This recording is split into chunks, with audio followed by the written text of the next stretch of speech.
শরীর খারাপের মধ্যে অর্ডার আসলে আর কি বলবো, করতে তো আনো ইচ্ছাই করে না। তাও কি খুব কাঁদতে কাঁদতে আমি জ্বর গায়ে এই কেকটা কমপ্লিট করেছি। কিন্তু আমার জন্য ওই যে সেলিব্রেশন যে বন্ধ হয়ে যাবে তাদের, তাই সেটা তো আমি চাই না। তাও আমি কেকটা অনেক কষ্ট করে কমপ্লিট করেছি।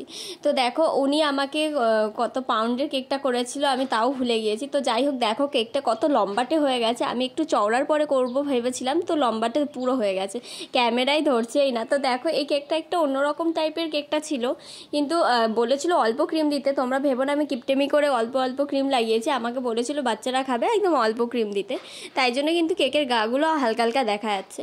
তো এটা একটা ওই পুল আউট কেক ছিল, এই যে মানে টানলে ছোট্ট এই কেকটা সহ টেডি বিয়ারটা বেরোবে। তো এই কেকটা করতে আমার একদমই ভালো লাগছিল না, কারণ কি কেমন ডেকোরেশন ছিল, মানে টেডি বিয়ার সঙ্গে আবার স্পাইডারম্যান, ডেকোরেশনটা একদমই ভালো লাগছিল না, আমার মন মতো হয়নি। তো যাই হোক, আমি আমার মতো তাও করেছি। লাস্টে একদম ডেকোরেশন কমপ্লিট হওয়ার পরে এই যে ফাইনাল লুকটা, তখন তাও একটু ভালো লাগলো। এই যে এরকমভাবে বেশ বেরোবে, ভালো লাগবে বাচ্চাদের। তো এই হলো কেকটা।